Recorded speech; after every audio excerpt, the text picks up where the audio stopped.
আসসালামু আলাইকুম ওয়া রাহমাতুল্লাহি ওয়া বারাকাতুহু। ইন্নাল হামদালিল্লাহ নাহমাদুহু ওয়া নাস্তাঈনুহু ওয়া নাস্তাগফিরুহু ওয়া নাউযু বিল্লাহি মিন শুরুরি আনফুসিনা ওয়া মিন সাইয়্যাতি আ'মালিনা মান ইয়াহদিল্লাহু ফালা মুদিল্লা লাহু ওয়া মান ইউদ্লিলহু ফালা হাদিয়া লাহু। وأشهد أن لا إله إلا الله وحده لا شريك له وأشهد أن محمدا عبده ورسوله صلى الله عليه وعلى آله وأصحابه وبارك وسلم أما بعد আমরা আল্লাহ তাআলার দরবারে শুকরিয়া জানাই যে আল্লাহ তাআলা আমাদেরকে প্রতি বছরের মতো দারুস সালাম দরবারে ফুরফুরার বাৎসরিক মাহফিলে উপস্থিত হওয়ার তৌফিক দিয়েছেন, আলহামদুলিল্লাহ। আমরা আগেও আপনাদের মনে করিয়ে দিয়েছি, কারণ আল্লাহ তাআলাই বলেছেন ফাযাক্কির ফাইন্না যিকরা তানফাউল মুমিনিন। আপনি মনে করিয়ে দেন, কারণ মনে করিয়ে দিলে মুমিনদের উপকার হয়। আমরা যদি আজকে আল্লাহ তাআলা তৌফিক দেন একটু আলোচনা করব, সেটা হলো আমি মাঝে মাঝে চিন্তা করি যে গরু, ছাগল, ভেড়া, উট কত সৌভাগ্যবান, হাঁস পাখি সৌভাগ্যবান না? বয়স হলে ব্যাগ কাঁধে করে স্কুলে যাওয়া লাগে, পড়ার জন্য মার খাওয়া লাগে, বাথরুম শেখা লাগে। বাথরুম খারাপ করেছে বলে কোনো ছাগলের মা তার মেরেছে? চিন্তা করে যে বুড়ো হয়ে গেছি, কত পড়লাম, এখনো ভুল হয়ে যায়, আবার মনে করা লাগে। কারণ আল্লাহ তাআলা মানুষকে একটা ব্যতিক্রম প্রাণী হিসেবে তৈরি করেছেন। গরু, ছাগল, উট, ভেড়া, প্রাণী, ছাগল, শিয়াল, কুকুর, এদেরকে প্রাণী হওয়ার জন্য আর কিছু শিখতে হয় না। আল্লাহ যেটা শিখিয়েছেন ওটা দিয়েই চলে। আমাদের শুধু শিখলেই হয় না, আবার মাঝে মাঝে মনে করতে হয়, নাহলে ভুলে যায়। আর এজন্য আমি নিজেকে এবং আপনাদের সকলকেই নতুন করে আমরা মনে করি যে এই আসা যাওয়া, কোনো ওয়াজ মাহফিলে, কোনো দরবারে, কোনো আলেমের কাছে আসা যাওয়া যদি এলেম শিখার জন্য হয়, দ্বীনের মহব্বত নিয়ে হয়, অন্তরের ভিতরে আল্লাহ আল্লাহ রসুলের মহব্বত তৈরি করার জন্য হয়, তাহলে এজন্য আপনি আসা যাওয়ার প্রতিটি পদক্ষেপে আল্লাহ তাআলার কাছে সওয়াব পাবো। আমাদের আসা যাওয়া যতক্ষণ আমরা এই পথে থাকবো, আল্লাহর রাস্তায় জিহাদের মতো সওয়াব পাওনা হবে। কিন্তু যদি এই আসা যাওয়া অন্য কোনো উদ্দেশ্যে হয়, যেমন দোয়া নেওয়ার উদ্দেশ্য হলো, দোয়া নেওয়ার উদ্দেশ্য হলো, অথবা চেহারা দেখার উদ্দেশ্য হলো, অথবা কি বলে একটু শোনার উদ্দেশ্য হলো, তাহলে পরে কিন্তু এই সওয়াবগুলো কোনোটাই পাওয়া যাবে না। কথাটা কি বুঝতে পারছেন? আমরা আমাদের ইবাদতের চেতনা নষ্ট করে ফেলেছি। আমরা অনেক সময় কোনো মাজলিসে মাহফিলে যাই, দেখি হুজুর কোন পক্ষে বলে। কখনো বা মাজলিসে মাহফিলে যাই দোয়া নেওয়ার জন্য। আমার জানা মতে দোয়া নেওয়ার উদ্দেশ্যে সফর করলে আল্লাহ তাআলা 1 আনা 2 আনা 4 আনা 1 টাকা 2 টাকার কোনো সওয়াব দেয় আমার জানা নেই। আপনাদের জানা থাকলে সে হাদিসগুলো বলবেন, কোরআনের আয়াত থাকলে, আমার জানা নেই। কিন্তু এলেম তলবের জন্য অথবা আল্লাহর মহব্বতে, আল্লাহর ওয়াস্তে মহব্বতে যদি কেউ কারোর কাছে যায়, তাহলে তার আসা যাওয়া পুরোটাই আল্লাহর একটা প্রিয় ইবাদতে পরিণত হয়। এজন্য আমরা সকলেই এই আমাদের আসা যাওয়াটা, এর নিয়তটাকে বিশুদ্ধ করার চেষ্টা করি। আল্লাহ তাআলা তৌফিক দান করুন, আমিন। আল্লাহ রসুল সাল্লাল্লাহু আলাইহি ওয়াসাল্লামের সাহাবীগণ রাসূলুল্লাহ সাল্লাল্লাহু আলাইহি ওয়াসাল্লামের কাছে আসতেন। তার কাছে দোয়ার জন্য আসাও আল্লাহর হুকুম, আর কারোর কাছে না। তারপরও তারা আসতেন জানতে। এই জানতে এসে তারা প্রশ্ন করতেন। এখানেও আমাদের সাথে তাদের অনেক পার্থক্য। আপনারাও অনেক সময় প্রশ্ন করতে আসেন, আমাদের অধিকাংশ প্রশ্ন সিলি, ইংরেজিতে বলে, একেবারে বাজে, সাধারণ, ছোট ছোট ঝগড়াটে মাসআলা।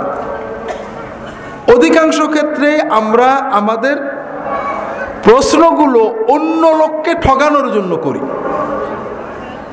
নিজের জীবন পরিবর্তনের জন্য করি না। আমি কি করে জান্নাতে যাব, এই চিন্তার প্রশ্ন কম, ওই লোকটা ভালো না মন্দ, এই জাতীয় প্রশ্ন বেশি।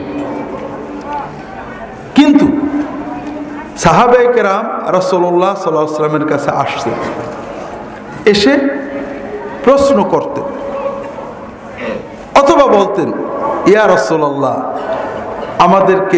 আমাকে কিছু উপদেশ দেন। আমরা আমাদের প্রশ্ন আর সাহাবায়ে কেরামের প্রশ্ন একটু তুলনা করে আলোচনার চেষ্টা করব। দেখি স্বর্গে গেলেও নাকি ধান ভানে, এটা আমাদের দেশের প্রবাদ। আদৌ দেখি স্বর্গে যাবে এরকম নয়।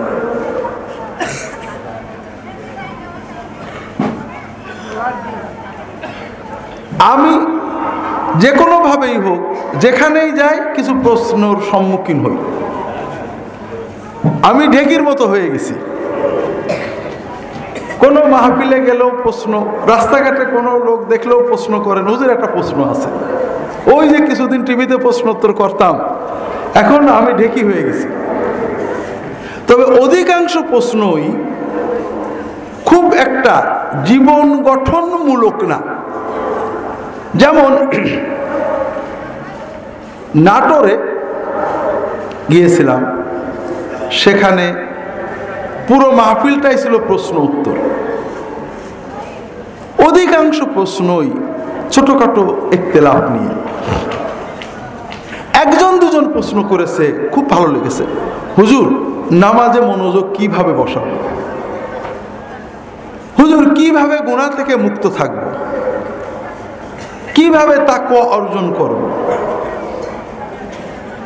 আল্লাহর কাছে দোয়া কিভাবে করব, এই জাতীয় প্রশ্ন খুব কম। অধিকাংশ প্রশ্নই আমরা যেগুলো নিয়ে ঝগড়া করি, হয় মিলাদ কিয়াম, নইলে রাসূলুল্লাহ সাল্লাল্লাহু আলাইহি ওয়াসাল্লাম মাটির তৈরি, নুরের তৈরি, অথবা রফাদাইন করতে হবে অথবা হবে না, আমিন জোরে বলতে হবে হবে না, এই জাতীয় প্রশ্ন। কথাটাকে বুঝতে পারছেন? আর এই প্রশ্নগুলোও যারা করেন, তারা মূলত আমলের জন্য কম করেন, আর একজনের মতটা ঠিক না বেঠিক এটার জন্যই বেশি ক্ষেত্রে করেন। এটা বলার উদ্দেশ্য হলো, আমরা আজকে রাসূলুল্লাহ সাল্লাল্লাহু আলাইহি ওয়াসাল্লামের কাছে এসে সাহাবীরা কেমন প্রশ্ন করতেন, এরকম একটা দুটো হাদিস আলোচনা করার চেষ্টা করব। আল্লাহ তাআলা তৌফিক দান করুন, আমিন। যেমন একজন সাহাবী রাসূলুল্লাহ সাল্লাল্লাহু আলাইহি ওয়াসাল্লামের কাছে এসেছেন। আতাইতু রাসূলুল্লাহ সাল্লাল্লাহু আলাইহি ওয়াসাল্লাম বিগারকাদ, কোন কোন রিওয়ায়াতে আরাফাও আছে। গারকাদ এটা হলো বাকি। বাকি নাম শোনেননি? বাকি নাম শুনছেন তো? বাকি কি? আমরা বাংলাদেশে বলি জান্নাতুল বাকি, বলেন না? আমি এতক্ষণ বাকি বলেছি, আপনারা বোঝেননি, কিন্তু জান্নাতুল বাকি বললে সবাই কি হতো? বুঝতেন না? জান্নাতুল বাকিটা কি? একটা কবরস্থান, গোরস্থান। মদিনা মানুষের যে মূল কবরস্থান, সেটার নাম কি? জান্নাতুল বাকি। আমরা সবাই জানি সেটার নাম জান্নাতুল বাকি, কিন্তু আসলে সেটার নাম জান্নাতুল বাকি না, সেটার নাম হলো বাকিউল গারকাত অথবা বাকি। সেটার নাম কি? রাসূলুল্লাহ সাল্লাল্লাহু আলাইহি ওয়াসাল্লাম কি নাম ধরে ডেকেছেন? বাকি বলেছেন। সাহাবায়ে কেরাম কি নাম বলেছেন? বাকি বলেছেন। তাবেঈনরা আবু হানিফা, শাফি, মালিক, আহমদ ইবনে হাম্বল রাহিমাহুমুল্লাহ বাকি বলেছেন। কোথাও পাবেন না তারা কেউ জান্নাতুল বাকি বলেছেন। কিন্তু আমরা যদি জান্নাতুল বাকি না বলে বাকি বলি, তাহলে মনে হয় যেন একটু আদবটা কম হলো, ঠিক না? তার মানে সাহাবী, তাবেঈন, তাবে তাবেঈন, ইমামগণ, তাদের চেয়ে আমাদের আদবটা বেশি। তারা একটু বেয়াদব ছিলেন, ঠিক না? আমরা একটু বেশি আদব, ঠিক না? দেখেন, এখন যদি কেউ বলে বাকি গোরস্থান, বাকি গোরস্থান, আমরা বলবো এটা বেয়াদব, জান্নাতুল বাকি বললো না, বলবো না? তাহলে আমরা বেয়াদব বললাম, লোকটা ঠিক আছে, কিন্তু কোন কর্মটাকে বেয়াদবি বললাম? রাসূলুল্লাহ সাল্লাল্লাহু আলাইহি ওয়াসাল্লাম যে কর্মটা করেছেন, সাহাবীরা যে কর্মটা করেছেন, তাবেঈনরা যে কর্মটা করেছেন, সেটাকে কি বললাম আমরা? তাহলে আমরা আসলে আসলে বেয়াদবি কাদের কর্মকে বললাম? কথা কি বুঝতে পেরেছেন? কথাটা কোথায় গিয়েছে বুঝতে পেরেছেন? আমাদের রুচি নষ্ট হয়ে গিয়েছে, রুচি পরিবর্তন করতে হবে। সেটা হলো জান্নাতুল বাকি বলাতে কোনো দোষ হবে এরকম কিছু নয়, গুণ হবে এরকম কিছু নয়। তবে আমাদের জীবনের মূল পথ হলো নাজাতের একটাই পথ, সেটা হলো রাসূলুল্লাহ সাল্লাল্লাহু আলাইহি ওয়াসাল্লামের সুন্নতকে পরিপূর্ণ মনে করা। আপনারা বলবেন আমরা সবাই তো সুন্নতকে পরিপূর্ণ মনে করি, তা করেন আলহামদুলিল্লাহ, কিন্তু রুচি তো নষ্ট হয়ে গেছে। রাসূলুল্লাহ সাল্লাল্লাহু আলাইহি ওয়াসাল্লাম যেটাকে বাকি বলেছেন, সেটাকে যদি আমরা জান্নাতুল বাকি না বলি তাহলে খারাপ মনে হয়। আপনাদের আবার মনে করিয়ে দিচ্ছি, রওজা শরীফ বলতে আমরা কি বুঝি? রাসূলুল্লাহ সাল্লাল্লাহু আলাইহি ওয়াসাল্লামের কবরকে বুঝি। কোন হাদিসে কি রাসূলুল্লাহ সাল্লাল্লাহু আলাইহি ওয়াসাল্লামের কবরকে রওজা বলা হয়েছে? না। রওজা রাসূলুল্লাহ সাল্লাল্লাহু আলাইহি ওয়াসাল্লাম নিজে বলেছেন, মা বাইনা কবরি ওয়া মিম্বারি রাউদাতুন মিন রিয়াদিল জান্নাহ। আমার কবর কি? কবর এবং আমার মিম্বারের মাঝখানে যে জায়গাটুকু, মসজিদের যে জায়গাটুকু, এইটার নাম হলো রওদা। তাহলে রওদা শরীফ কোনটার নাম? মসজিদের জায়গাটুকের নাম। আর রাসূলুল্লাহ সাল্লাল্লাহু আলাইহি ওয়াসাল্লাম যেখানে শুয়ে আছেন সেই জায়গাটার নাম কবর। সেই জায়গাটার নাম কি? আমরা কি বলি? কেউ যদি এখন বলে রাসূলুল্লাহ সাল্লাল্লাহু আলাইহি ওয়াসাল্লাম কবরে সালাম দিয়েছি, রাসূলুল্লাহ সাল্লাল্লাহু আলাইহি ওয়াসাল্লাম কবর জিয়ারতে গিয়েছি, আপনাদের একটু খারাপ লাগবে না? লাগবে না? একটু বেয়াদবি বেয়াদবি মনে হবে। কিন্তু আমরা যখন হাদিস শরীফ পড়ি, রাসূলুল্লাহ সাল্লাল্লাহু আলাইহি ওয়াসাল্লাম নিজে বলছেন কবর। রাসূলুল্লাহ সাল্লাল্লাহু আলাইহি ওয়াসাল্লামের কবরের পাশে আয়েশা রাদিয়াল্লাহু তাআলা আনহা প্রায় 40 বছর থেকেছেন, তারও বেশি। তিনি বলছেন কবর। তাবেঈনরা, সাহাবীরা বলছেন কবর। তাবেঈন রাআইতু কবর রাসূলুল্লাহ সাল্লাল্লাহু আলাইহি ওয়াসাল্লাম মুসান্নামান, রাআইতু কবর রাসূলুল্লাহ সাল্লাল্লাহু আলাইহি ওয়াসাল্লাম, সাল্লামতু আলা কবর রাসূলুল্লাহ সাল্লাল্লাহু আলাইহি ওয়াসাল্লাম, যুরতু কবর রাসূলুল্লাহ সাল্লাল্লাহু আলাইহি ওয়াসাল্লাম। সবাই কি বলছেন? আবু হানিফা কি বলছেন? শাফি, মালিক, আহমদ ইবনে হাম্বল, জুন্নুন মিসরি, জুনায়েদ বাগদাদি, হাসান বসরি রাহিমাহুমুল্লাহ তাআলা আজমাইন, তারা কি বলছেন? কি বলছেন? কবর। তারা বলছেন রাসূলুল্লাহ সাল্লাল্লাহু আলাইহি ওয়াসাল্লামের কবর। আমি একটা কথা আপনাদের বলি, কালকে একটা মাহফিলে ছিলাম। মাহফিলটা গ্রামের ভিতরে ধামরাই। ঘটনাচক্রে সেখানে 2 জন কুয়েতি লোক আসছিলেন। তারা বলেছেন আমার সাথে দেখা করবেন। যাই হোক, তারা কুয়েতের ওই কুয়েত সংস্থার একজন ওয়াজ করতে আসছিলেন, তারা আবার তার সাথে আসছেন। তা ওয়াজের এক পর্যায়ে কুয়েতি একজন আমাকে বলছে যে তোমাদের শ্রোতাদের বলো নবীজির নাম শুনলে দরুদ পড়ে না কেন? এর সে কৃপন্ত নেই। আরব দেশের লোক রাসূলুল্লাহ অথবা নবিউল্লাহ অথবা মুহাম্মদ, এই শব্দটা শোনার সঙ্গে সঙ্গে সবাই কি বলে? সাল্লাল্লাহু আলাইহি ওয়াসাল্লাম। কারণ রাসূলুল্লাহ সাল্লাল্লাহু আলাইহি ওয়াসাল্লাম, কই আপনারা তো বললেন না, রাসূলুল্লাহ সাল্লাল্লাহু আলাইহি ওয়াসাল্লাম বলেছেন যে আমার নাম শুনে দরুদ না পড়ে সে কি? কৃপণ, সবচেয়ে বড় কৃপণ। আমাদের বদ অভ্যাস হয়ে গেছে, যতক্ষণ না হুজুর দরুদ পড়াবে আমরা পড়ি না। এখানেও রুচিটা নষ্ট হয়ে গেছে। সুন্নত হলো আমরা দরুদ পড়ব, মনে মনে পড়লেও হবে, তবে যেহেতু মাহফিল জোরে বা মৃদু শব্দে বলাই কোনো দোষ নেই, প্রত্যেকে নিজের মতো অন্তত মৃদু শব্দে বলবো সাল্লাল্লাহু আলাইহি ওয়াসাল্লাম। যেটা পড়ছিলাম হাদিসে সাহাবায়ে কেরামগণ, তাবেঈনগণ, তাবেঈনগণ সবাই বলছেন রাসূলুল্লাহ সাল্লাল্লাহু আলাইহি ওয়াসাল্লামের কবর, আমি রাসূলুল্লাহ সাল্লাল্লাহু আলাইহি ওয়াসাল্লামের কবর জিয়ারত করলাম, রাসূলুল্লাহর কবরে সালাম দিলাম, রাসূলুল্লাহ সাল্লাল্লাহু আলাইহি ওয়াসাল্লামের কবর দেখলাম একটু উঁচু, আয়েশা রাদিয়াল্লাহু তাআলা আনহা কবরের পাশেই থাকতেন। কোথাও রওজা কথাটা পাবেন না।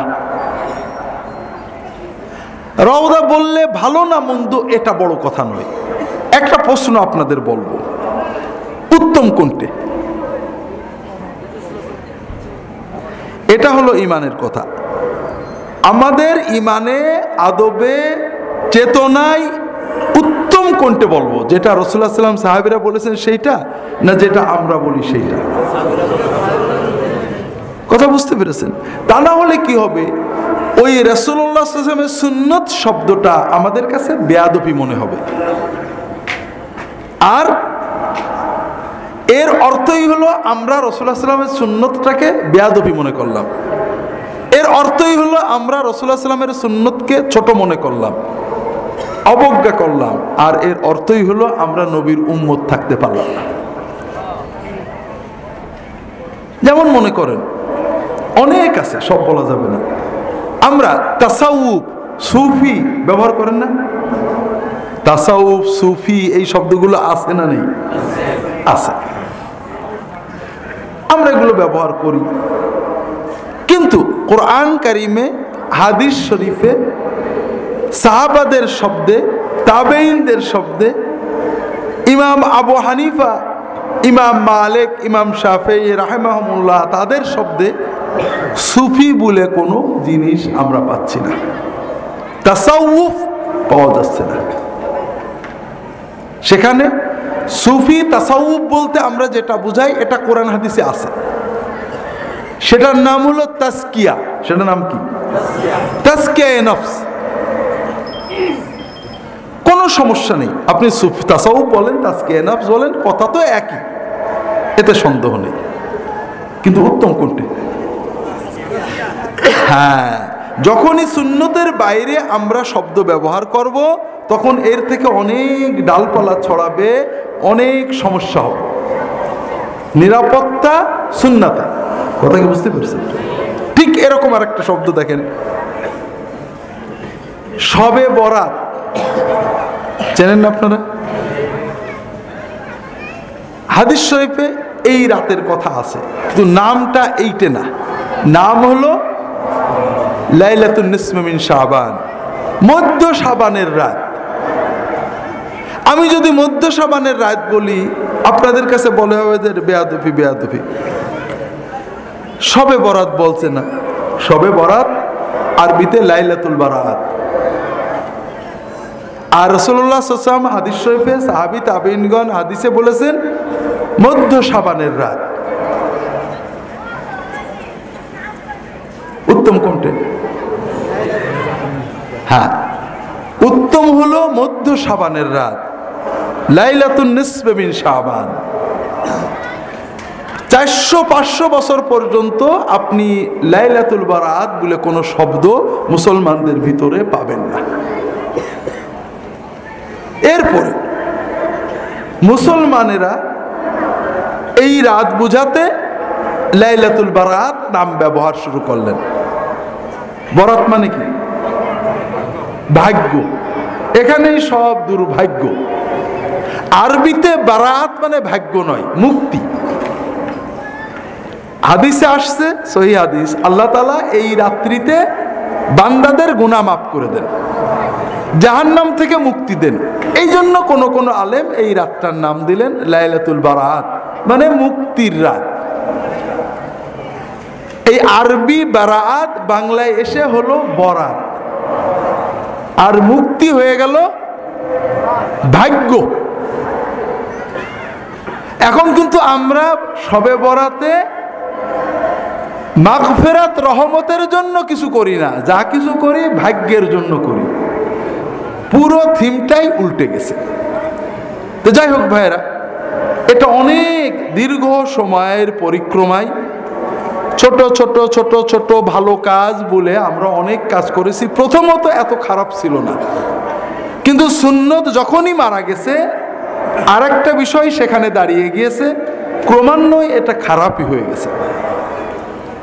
তো এইরকম বাকি রাসূলুল্লাহ সাল্লাল্লাহু আলাইহি ওয়াসাল্লামের যুগেই গোরস্থানের নাম ছিল বাকি। এই বাকি গোরস্থানকে বলা হতো বাকি উল গারকাদ, গারকাদের বাকি। এই সাহাবী বলছেন, আতাইতু রাসূলুল্লাহ সাল্লাল্লাহু আলাইহি ওয়াসাল্লাম বিল গারকাদ, আমি গারকাদে আসলাম রাসূলুল্লাহ সাল্লাল্লাহু আলাইহি ওয়াসাল্লামের কাছে। রাসূলুল্লাহ সাল্লাল্লাহু আলাইহি ওয়াসাল্লামের কাছে যখন আসলাম, এসে তার বা আখাযতু বিজিমামি নাকাতিহি, তার উটের লাগামটা ধরে ফেললাম। তখন আশেপাশের লোকেরা আমাকে বলছে সরে যাও সরে যাও ইত্যাদি। এই রাসূলুল্লাহ সাল্লাল্লাহু আলাইহি ওয়াসাল্লামের উট ধরলে কেন? তখন রাসূলুল্লাহ সাল্লাল্লাহু আলাইহি ওয়াসাল্লাম বললেন, ওকে কোনো কথা বলো না, দাহু আরিবুম মা জাআবি, নিশ্চয় কোনো প্রয়োজনে সে এসেছে, বলো কি চাও। ইয়া রাসূলুল্লাহ দুল্লানি আলা আমালিন ইউকাররিবুনি ইলাল জান্নাহ ওয়া ইউবাঈদুনি মিনান নার, আমাকে এমন একটা কাজের কথা শিখিয়ে দেন যেন যে কাজটা করলে আমি আস্তে আস্তে জান্নাতের কাছে যেতে পারি, জাহান্নাম থেকে দূরে যেতে পারি। প্রশ্নটা বুঝেছেন? আপনারা কখনো কোনো আলেমের কাছে যে এরকম প্রশ্ন করছেন? গেলে দোয়ার জন্য যান, আর না হলে এই ঝগড়াঝাটির মশলা শুনতে যান নাকি? না। যার ব্যাপারে আপনার ধারণা আছে তিনি কোরআন সুন্নাহর আলেম, তার কাছে তো আপনার উচিত ছিল এমন একটা প্রশ্ন করা যে প্রশ্নটা আপনার জীবনের মোড় ঘুরিয়ে দেবে।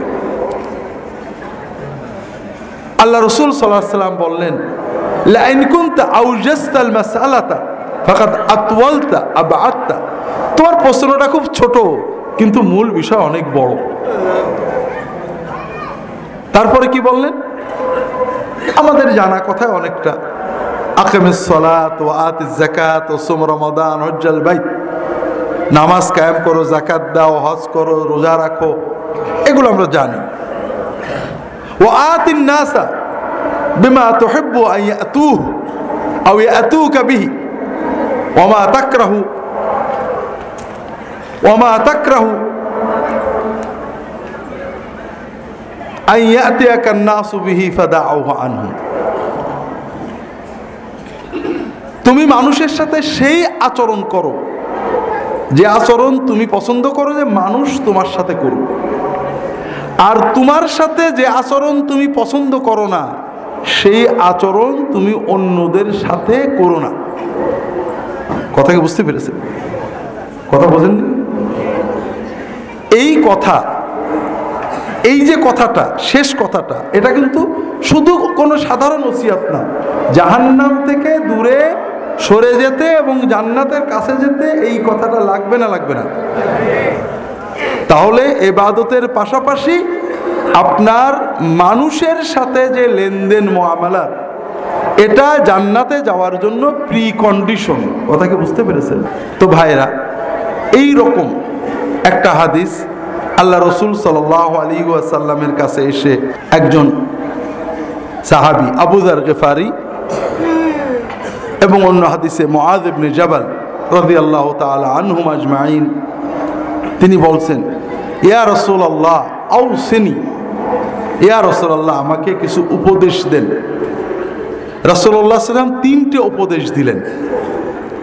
একটু আমরা আজকে প্রথম দিনে এই 3টে উপদেশ মনে রাখার চেষ্টা করব। রাজি আছেন তো? শুনে চলে যাব নাকি একটু জীবনে নাড়ানোর চেষ্টা করব। রাসূলুল্লাহ সাল্লাল্লাহু আলাইহি ওয়াসাল্লাম বললেন, ইত্তাকিল্লাহা হাইসুমা কুনতা, তুমি যেখানেই থাকো আল্লাহর তাকওয়া অবলম্বন করো। ওয়া আতবিই আস-সাইয়্যাতাল হাসানাতা তামহুহা, যদি কোনো গুনাহ করে ফেলো গুনার পরপরই নেক আমল করো, তাহলে এই নেক আমল তোমার গুনাহটাকে মুছে সাফ করে দেবে। ওয়া খালিকিন নাসা বিখুলুকিন হাসান, আর মানুষের সাথে সুন্দর আচরণ করো। কয়টা ওসিয়ত? আমি আল্লাহ তাআলা তৌফিক দিলে সংক্ষেপে এই 3টে কথা বোঝার চেষ্টা করব। প্রথম ওসিয়তটা কি? তাকওয়া। তাকওয়া মানে কি? আমরা জানি তাকওয়া মানে আল্লাহকে ভয় করা। আসলে কিন্তু ভয় শব্দটা তাকওয়ার ভিতরে কোথাও নেই। তাকওয়া মানে আত্মরক্ষা করা। তাকওয়া মানে কি? এটাকে বলা যায় আল্লাহ সচেতনতা। আল্লাহ আমাকে দেখছেন, এইটা করলে আল্লাহ নারাজ হবেন, এইটা করলে আল্লাহ খুশি হবেন, এই সচেতনতা যে মনে মগজে চেতনায় থাকে, এটার নাম কি? তাকওয়া। এর মূল অর্থ আত্মরক্ষা করা, ক্ষতি থেকে, ধ্বংস থেকে, পতন থেকে আত্মরক্ষার অন্তরের চেতনার নাম হলো তাকওয়া। আল্লাহ কোরআন কারিমে বারবার তাকওয়ার কথা বলেছেন। রাসূলুল্লাহ সাল্লাল্লাহু আলাইহি ওয়াসাল্লাম যেখানেই বলতেন আগে তাকওয়ার ওসিয়ত করতেন। কারণ কি? কারণ হলো তাকওয়াই হলো মনুষ্যত্ব। তাকওয়াটা কি? তাকওয়া কি ভাই? যে কথা আগে বলছিলাম ওইটা একটু বলি। গরু, ছাগল, উট, ভেড়া, প্রাণী, শিয়াল, কুকুর, বাঘ, ভাল্লুক, ওদের কি স্কুলে পড়া লাগে? মাদ্রাসায় যাওয়া লাগে? মুখস্থ করা লাগে? বাথরুম শেখা লাগে? লাগে না। লাগে না তার কারণ ওদের ব্রেনের ভিতরে আল্লাহ সব দিয়ে দিয়েছেন। দুনিয়াতে যত জীব প্রাণী সৃষ্টি আছে সকল প্রাণী আল্লাহ তাআলার শরীয়ত মেনে চলে, সবাই মুসলমান। গরু কি? মুসলমান। ছাগল, ভেড়া, উট, আল্লাহর যত প্রাণী, কোন প্রাণী আল্লাহর শরীয়ত লঙ্ঘন করে না। খুব ভালো করে বোঝেন। আমরা অনেক সময় বলি যে লোকটা পশু হয়ে গেছে, বলেন না? যদি পশুদের কথা বলার ক্ষমতা থাকতো তাহলে ওরা হাইকোর্টে যে আমাদের বিরুদ্ধে মানহানির মামলা করত। কারণ কোন পশু আল্লাহর আইনের বাইরে যায় না। একটা বাঘ, একটা হায়েনা, একটা সিংহ জঙ্গলে থাকে, ইচ্ছা করলে প্রতিদিন কয়েকশো খরগোশ মারতে পারে না? খাদ্যের প্রয়োজন ছাড়া কোনো প্রাণী, জীবন রক্ষার খাদ্যের প্রয়োজন ছাড়া কেউ হত্যা করে নাকি? তাহলে প্রথম বিষয় হলো প্রতিটি প্রাণী মুসলমান, আল্লাহ যে বিধান, যে ব্যবস্থা দিয়েছেন এটা মেনে চলে। আর এজন্যই লক্ষ লক্ষ বছরের জঙ্গলগুলোতে পুলিশ লাগে, দারোগা লাগে, কোর্ট কাছারি আছে, থানা, পুলিশ, জেলখানা। এই যে নেই, এজন্য কি জঙ্গলের শান্তি বিঘ্নিত হচ্ছে? যদি কোনো মানব সমাজে 1 মাসের জন্য এগুলো সব অফ করে দেওয়া হয়, থাকবে? আচ্ছা বলেন তো, আমরা মানুষেরা বাথরুম করার জন্য টয়লেট লাগে, ঠিক না? সুন্দরবনের পশু পাখির জন্য কত লক্ষ টয়লেট আছে। ওরা যে টয়লেট এভাবে করে না, এতে কি ওদের পরিবেশ দূষিত হচ্ছে কিনা? জঙ্গলের প্রাণীরা কখনো জঙ্গল দূষিত করে না, এই শহরের মানুষ যে জঙ্গলের পরিবেশ দূষিত করে, ঠিক না? যত পরিবেশ দূষণ এটা কি বন্য প্রাণীরা করে না এই মানুষ নামের হিংস্র প্রাণীরা করে? তাহলে প্রথম একটা জিনিস আমরা পাইলাম যে প্রতিটি প্রাণী আল্লাহর দেওয়া বিধান মেনে চলে।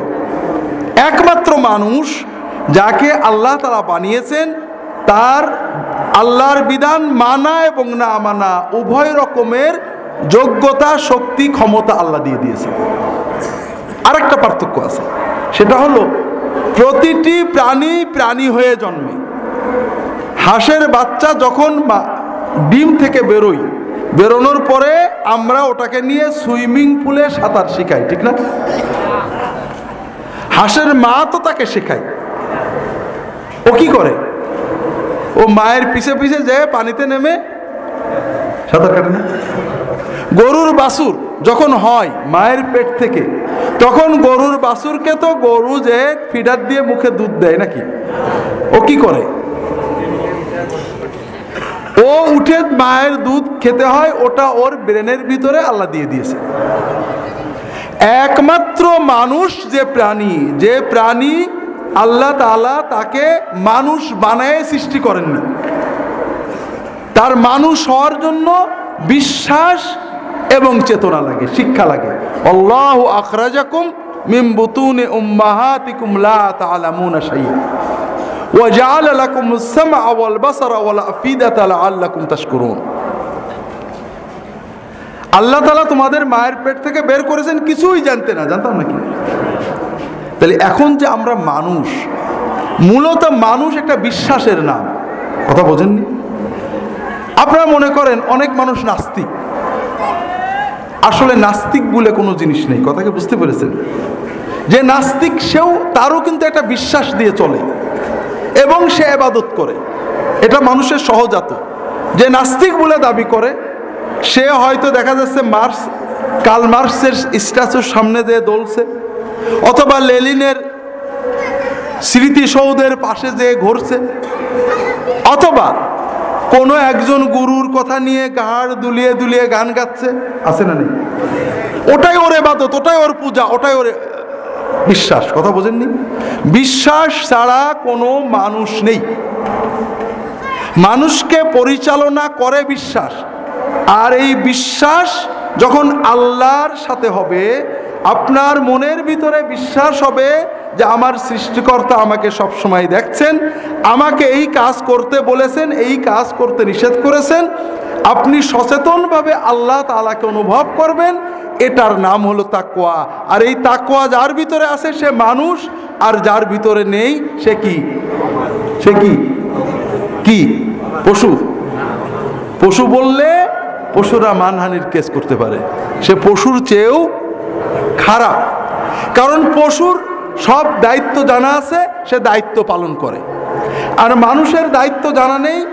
তার বাবা মায়ের দায়িত্ব ছিল তার ভিতরে একটা বিশ্বাস তৈরি করে দেওয়া, তার ভিতরে কিছু মূল্যবোধ তৈরি করে দেওয়া, তার ভিতরে কিছু চেতনা তৈরি করে দেওয়া। সেই মূল্যবোধ, সেই চেতনা, সেই বিশ্বাস দিয়ে সে নিজের দায়িত্ব পালন করবে, তার অন্যায়ের ক্ষমতা থাকলেও করবে না। সে সেই বিশ্বাসের ধাক্কায় মানুষের কল্যাণে জীবন বিপন্ন করে দেবে। এই চেতনাগুলো তৈরি করার দায়িত্ব ছিল তার পিতা মাতা, তার পরিবেশ, সমাজের। এই চেতনা যদি মানুষের ভিতরে না থাকে সে পশু নয়, পশুর চেয়ে অনেক খারাপ। আর এই জন্য বনের জঙ্গলের পশু পরিবেশ দূষিত করে না, সে অন্য কোনো পশুর উপরে কর্তৃত্বের চেষ্টা করে না। আর মানুষ নামের পশু লক্ষ লক্ষ বিলিয়ন বিলিয়ন টাকা খরচ করে বোমা জমা করে মানুষকে হত্যা করার জন্য রেডি করে রেখেছে, ঠিক না বেঠিক? মানুষ মানবতার সেবায় ত্যাগ করে না, মানুষ ক্ষমতার জন্য অর্থ ব্যয় করে। লম্বা বলা যাবে না ভাইরা, এই বছরে 2015 সালের মানবতার সবচেয়ে বড় ইস্যু হলো অভিবাসী ইস্যু। অভিবাসী মানে কি? যারা এক দেশ থেকে আরেক দেশে চলে যাচ্ছে। মানুষ এক দেশ থেকে আরেক দেশে কেন যায় ভাই? ইচ্ছা করে, শখ করে? এই যে যুদ্ধ, এই যে মারামারি, এই যে হানাহানি, এই অস্ত্রগুলো কারা বানায়? টাকা আলারাই বানায়। আমরা বানাতে পারি? বাংলাদেশ এরকম অস্ত্র বানাতে পারে? কারা বানায়? অনেক টাকা যাদের, বেচে কারা? তারাই বেচে। তারা তাদের আধিপত্যের জন্য সারা বিশ্বে বিপর্যয় তৈরি করেছে। মানুষ পেটের দায়ে জীবনের জন্য নিজের বাড়িঘর ছেড়ে পালাচ্ছে, কিন্তু কেউ আশ্রয় দিচ্ছে না। দেখতে পাচ্ছেন, মানুষ এই বছরে যত মরেছে, আপনি একটা ছবি দেখবেন, সমুদ্রের ধারে একটা ছোট্ট 2 বছরের বাচ্চা মরে শুয়ে আছে। কথা বুঝতে পেরেছেন? কেন? কেউ তাকে আশ্রয় দিইনি। বাবা মা যুদ্ধ থেকে পালিয়ে যাচ্ছিল, সমুদ্রের ধারে বাবা মা কোথায় মরে গেছে, বাচ্চাটা মরে লাশ বলে আসছে। কথা বুঝতে পেরেছেন? তাহলে মানবতার সবচেয়ে বড় ভয়ঙ্কর এই 2015-র অধপতন হলো যে মানুষ এত হিংস্র হয়েছে, বিলিয়ন বিলিয়ন ট্রিলিয়ন ডলার ব্যয় করছে আকাশ যুদ্ধের জন্য, কিন্তু এই কয়েক হাজার কয়েক লক্ষ মানুষের কোনো দেশে স্থান দেওয়া লাগবে না, অন্তত সেফ হোম করে কয়েক বিলিয়ন ডলার খরচ করে যে অস্থায়ী বসবাসের জায়গা করবে, এটা করতেও কোনো দেশ রাজি না। কারণ এই মানবীয় মূল্যবোধ, এই যে আল্লাহর সাথে বান্দার সম্পর্কের চেতনা, আমি এইটা করলে আল্লাহর কাছে পুরস্কার পাবো, আমি এইটা করার দায়িত্ব আল্লাহ আমাকে দিয়েছেন, কাজেই আমি নিজের জীবন বিপন্ন করে মানুষের সাহায্য করব, এই চেতনাটা গড়া হচ্ছে না, ভোগের চেতনা তৈরি করা হচ্ছে। কথা কি বুঝতে পেরেছেন? ভোগের চেতনা এই তো 2 দিন পরেই আসবে 31st নাইট সারা বিশ্বে, ঠিক না? 31st নাইটে আমাদের দেশের টিভি মিডিয়াতে অনেক কথা বলা হবে, সব ভোগের কথা, ত্যাগের কথা নয়। কথা কি বুঝতে পেরেছেন? 31st নাইট কেন? এটা হলো প্যাগান পৌত্তলিক যুগের একটা ধর্ম। প্যাগানেরা বিশ্বাস করত যে আমরা কাঁদলে প্রকৃতিও কাঁদবে। আমাদের দেশে আগে আপনারা জানেন কাদাখের ছিল, কাদাখের মনে আছে? বৃষ্টি না হইলে কি করতো? মানুষ কাদা পানি মাখতো। এটা হলো প্যাগান বিশ্বাস যে আমরা কাদা মাখলে আসমান এটা দেখে আর সইতে পারবে না, তাদের বৃষ্টি দিয়ে দেবে। কথা বোঝেননি? এখন মানুষ বৈজ্ঞানিক হচ্ছে, বিজ্ঞান মনস্ক, বৈজ্ঞানিক শিক্ষা চায়, বিজ্ঞান মনস্ক, ইসলামের সমালোচনা করে, অথচ সম্পূর্ণ অবৈজ্ঞানিক অযৌক্তিক নববর্ষ বিশ্বাস করে যে নববর্ষ এসো হে বৈশাখ বললে বোধহয় সারা বৈশাখ ভালো হয়ে যাবে, বোধহয় বৈশাখ খুব ভালো শোনে, অথবা 31st নাইটে বছরের প্রথম ঘন্টাটা যদি আনন্দ ফুর্তিতে কাটানো যায় সারা বছর আনন্দে কাটবে। এই যে অবৈজ্ঞানিক অযৌক্তিক প্যাগান বিশ্বাস, এইটাকে তারা লালন করে। কথা কি বুঝতে পেরেছেন? ভোগবাদী, খাও ত্যাগ করো কেউ বলছে না। পহেলা বৈশাখে প্রত্যেকে বস্তিতে যে একটা কম্বল দাও, এটা কেউ বলছে না। বলছে নাকি? না। যেটা বলছিলাম, এর বিপরীতে অভিবাসী সমস্যার একটা মজার সমাধান আমাদের কাছে আছে। অভিবাসী শব্দটার আরবি হলো মুহাজির। মুহাজির শোনেন না? মুহাজির কারা ছিলেন? আবু বকর, ওমর, ওসমান, আলী রাদিয়াল্লাহু। মক্কার মুসলমানরা কি ছিলেন? তারা মদিনায় যখন যান, মদিনায় যাওয়ার পরে মদিনাবাসীরা তো জায়গা দেননি, দিছিলেন একটা অস্থায়ী কুড়ে করে দিছিলেন থাকার জন্য। তারা কি করছিলেন? আল্লাহু আকবার। আল্লাহ রাসূল সাল্লাল্লাহু আলাইহি ওয়াসাল্লাম মুহাজিরদের সাথে, অভিবাসীদের সাথে, ইমিগ্রান্টদের সাথে মদিনাবাসীদের ভ্রাতৃত্ব করে দিলেন, এরা তোমাদের ভাই। আর এক ভাই আর এক ভাইকে নিয়ে কি বল, আব্দুর রহমান ইবনে আওফের সাথে রাবিয়ার বন্ধুত্ব, ভ্রাতৃত্ব দিলেন, যে বললেন যে ভাই আমার কয়েকটা বাড়ি আছে, অনেক জমাজমির সম্পদ আছে, আপনি সব অর্ধেক নিয়ে যাবেন, আপনি আমার ভাই। এটা হলো সেই তাকওয়া, সেই বিশ্বাস, যে বিশ্বাস মানুষকে মানুষের জন্য সব ত্যাগ করতে প্রেরণা দেয়। আর এর বিপরীতে যে বিশ্বাস আব্দুর রহমান ইবনে আওফ এই তাকওয়া দিয়ে তৈরি করেছিলেন, সেটা কি ছিল?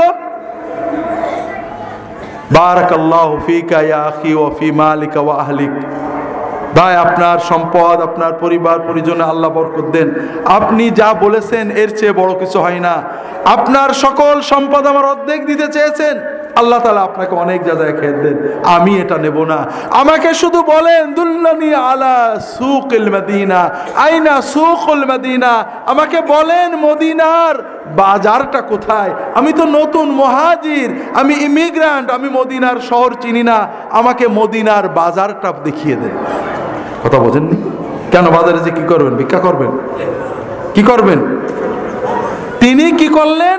ওই যে মক্কা থেকে আসতে 2-4 ভাঙা টাকা ছিল, ওটা দিয়ে একটু ফোঁটা পনির, একটু ফোঁটা ঘি কিনে নিয়ে বেচতে বসে গেলেন। কথা বোঝেননি? না, পরের পায়ে তো দাঁড়াবো না। আমার আল্লাহ দেখছে, আমি যদি ওর সম্পদে লোভ করি আল্লাহ নারাজ হবে। কেন আমি লোভ করব? আমি নিজে ব্যবসা করে নিজের পায়ে দাঁড়াবো। তার তাকওয়া তাকে নিজের পায়ে দাঁড়াতে উদ্বুদ্ধ করেছে। আব্দুর রহমান ইবনে আউফ খালি হাতে মদিনায় গিয়েছিলেন, কিন্তু 10 বছরের ভিতরে মদিনার সবচেয়ে ধনী বিলিয়নিয়ার সাহাবীতে পরিণত হন, শুধু ব্যবসা করে। তবে খুব ভালো করে মনে রাখবেন, আব্দুর রহমান ইবনে আউফের ব্যবসার কারণে তার ইলম শিক্ষা বন্ধ হয়নি। তার রাসূলুল্লাহ সাল্লাল্লাহু আলাইহি ওয়াসাল্লামের সাথে ওই যে কাফের রাষ্ট্রের বিরুদ্ধে যুদ্ধের ময়দানে যাওয়া বন্ধ হয়নি, তার ইবাদত কম হয়নি। প্রতিটি যুদ্ধে রাসূলুল্লাহ সাল্লাল্লাহু আলাইহি ওয়াসাল্লাম পাশে থেকেছেন, প্রতিটি মাজলিসে ইলম শিখেছেন। ওমর রাদিয়াল্লাহু তাআলা আনহুর সময়ে ফতোয়ার দায়িত্ব ছিল আব্দুর রহমান ইবনে আউফের উপরে। কথা বুঝতে পেরেছেন? তাহলে মনুষ্যত্ব, মানবতার নামই হলো তাকওয়া। বিশ্বাস ছাড়া মানুষ মানুষ হয় না। বিশ্বাসবিহীন মানুষ পশুর চেয়ে অধম। কোনো না কোনো বিশ্বাস ওকে লালিত করবে। সেটা হতে পারে কোনো একজন গুরুর প্রতি বিশ্বাস, কোনো একজন নেতার প্রতি বিশ্বাস, কোনো একজন আদর্শবান মানুষের প্রতি বিশ্বাস। ওই বিশ্বাসটাই হলো তার দেবতা, তার ঈমান। ওই বিশ্বাস নিয়েই সে চলে। কথা বুঝতে পেরেছেন? এই স্থান শূন্য থাকে না। এই বিশ্বাস যখন আল্লাহ তাআলাকে নিয়ে হবে, আল্লাহ সচেতন হবে, প্রতি মুহূর্তে অনুভব করবে যে আল্লাহ আমাকে দেখছেন, আল্লাহ এই কাজ করলে, এই কথা বললে খুশি হন, তখন সে পরিপূর্ণ মানুষ হবে। কথা বুঝতে পেরেছেন? তখন আর মানুষ ওই সমুদ্রের পাশে শিশু মরে পড়ে থাকবে না। হাজার হাজার মানুষ অসহায় হয়ে সমুদ্রের ধারে শীতে মরে যাবে না। তখন মানুষ মানবতার জন্য চেষ্টা করবে। কথা বুঝতে পেরেছেন? যেটা বলছিলাম ভাইরা, আল্লাহ রাসূল সাল্লাল্লাহু আলাইহি ওয়াসাল্লাম প্রথম নসিহত করলেন কি? ইত্তাকিল্লাহ হাইসুমা কুনতা। তুমি যেখানেই থাকো, যে অবস্থায় থাকো, আল্লাহ সচেতন হও। কি করলে আল্লাহ খুশি হয়, কি করলে আল্লাহ বেজার হন, এটা তোমার অন্তরের জন্য সর্বদা জাগরুক থাকে। ভাইরা, এটা বলা শুধু অন্যের সমালোচনার জন্য নয়। আপনাদের কাছে অনুরোধ করব, আমরা এখানে এসেছি শুধু শুনে যে জিন্দাবাদ দিয়ে যাওয়ার জন্য নয়। আমরা একটু সচেতন হই, আমাদের ভিতরে তাকওয়াটা তৈরি করি। আল্লাহ রাসূল সাল্লাল্লাহু আলাইহি ওয়াসাল্লাম তাকওয়ার একটা মজার কথা বলেছেন। আলা ইন্না তাকওয়া হাহুনা, তাকওয়া হাহুনা, তাকওয়া হাহুনা, কাফা বিল মুসলিম আইয়ুহাক্কিরা আও ইয়াহকিরা আখাহুল মুসলিম। শোনো, তাকওয়া এখানে। আর তোমার জন্য বড় অধপতন, বড় পাপ যে তোমার এখানে কোনো মুসলমানের প্রতি অবজ্ঞা ভাব থাকবে। কথা বোঝেন? যদি তাকওয়া থাকতো ভাইয়েরা, কোনো মুসলমানের প্রতি অবজ্ঞা আপনার থাকতো না। তাকওয়া মানে কি? আল্লাহ আমাকে দেখছে, অন্তরটা দেখছে না? ঠিক অন্তরের ভিতরে মনে আছে আমি অমকের চেয়ে ভালো। আল্লাহ দেখছে না? আল্লাহ এটা পছন্দ করেন না ঘৃণা করেন? অল্প ঘৃণা না বেশি ঘৃণা? সবচেয়ে ঘৃণা করেন অহংকার। সবচেয়ে ঘৃণা করেন অন্য কোনো মুসলমানকে নিজের চেয়ে ছোট মনে করা। কথা বোঝেননি? আপনার টাকা পয়সা সম্পদ আপনার না, কে দিয়েছে? কাজে আপনি মনে করতে পারেন আল্লাহ আমি ফকির, তুমি দেছো, ওকে দাওনি, আল্লাহ তুমি কত দেছো, এটা আল্লাহ খুশি হন। ওর চেয়ে আমি অনেক ভালো। কি আল্লাহ কি করলেন? আল্লাহ অসন্তুষ্ট হলেন। আরো ভয়ঙ্কর অধপতন হলো ইবাদতের অহংকার। আমি বড় আল্লাহর ওলি, আমি অমুক দলের লোক, অমুক, আমি অনেক ভালো, ও ভালো না, ও ভালো না, ও ভালো না, এরকম চিন্তা আমাদের ভিতরে আসে না? নেই? খুব ভালো করে বোঝেন, আপনি কাজ ভালো করছেন, কিন্তু কাজটা যে আল্লাহ কবুল করেছে এটা কি আপনি জানেন? তাহলে আপনি কি করে মনে করলেন আপনি ভালো?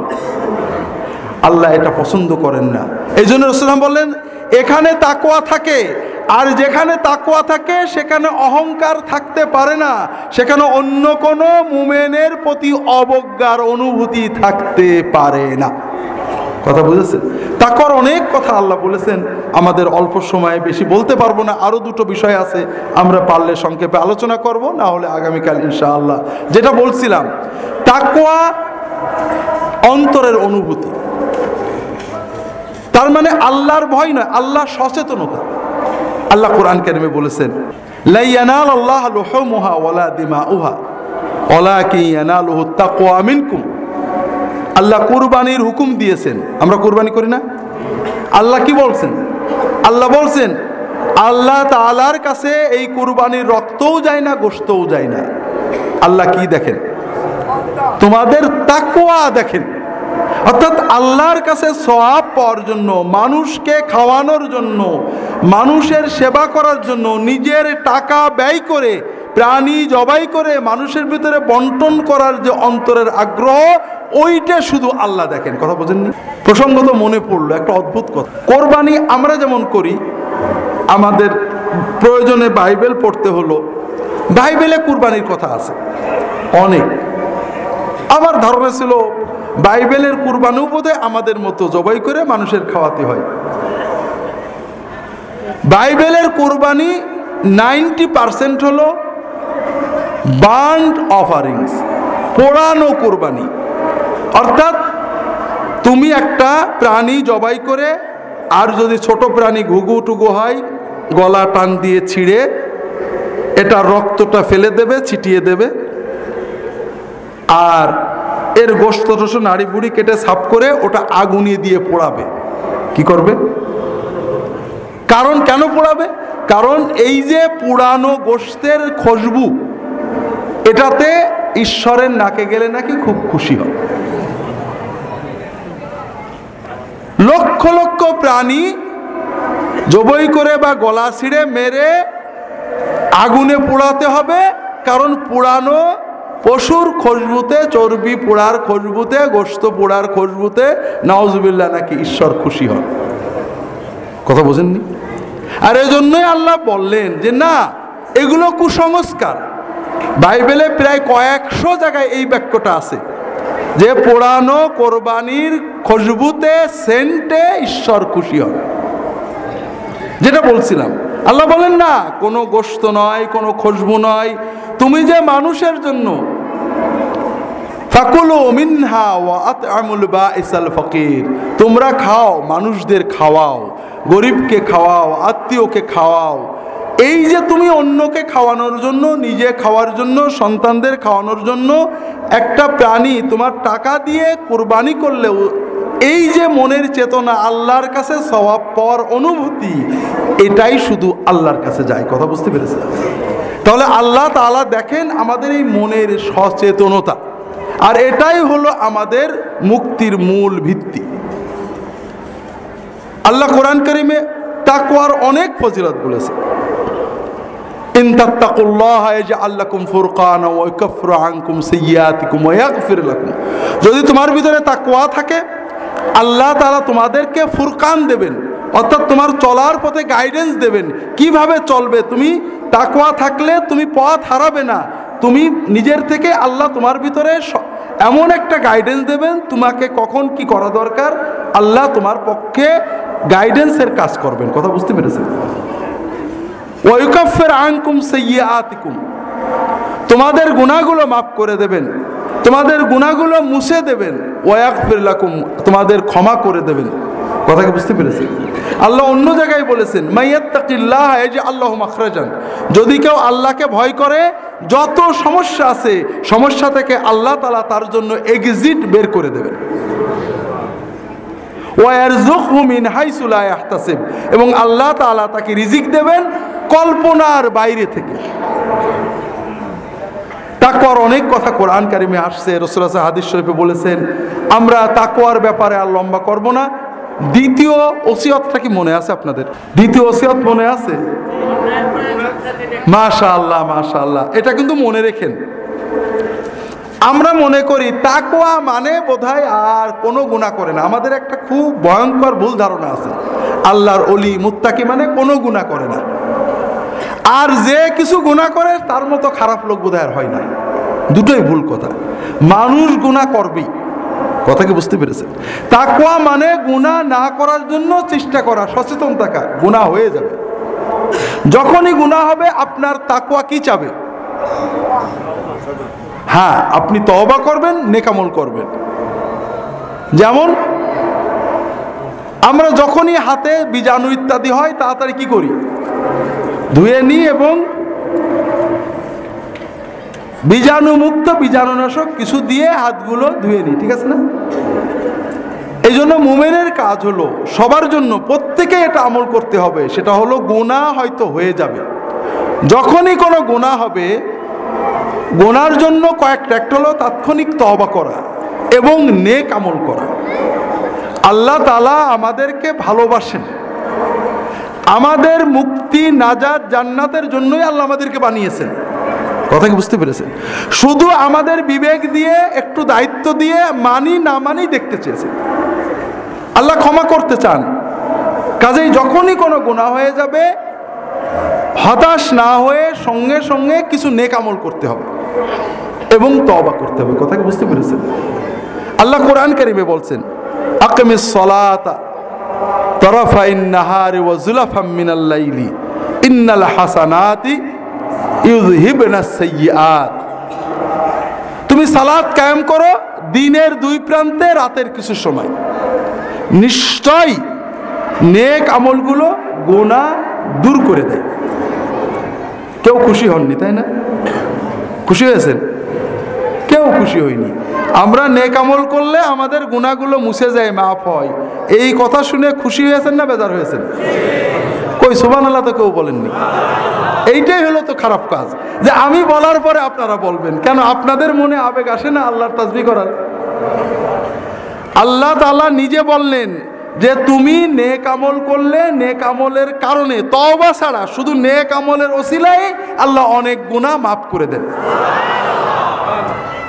আল্লাহ রাসূল সাল্লাল্লাহু আলাইহি ওয়াসাল্লাম বলছেন, আরাইতুম ইন কানা বিবাবি আহাদিকুম নার ইয়াগতাসিলু ফি কুল্লি ইয়াউমিন 5 মাররাত হাল ইয়াবকা মিন দারানিহি শাই।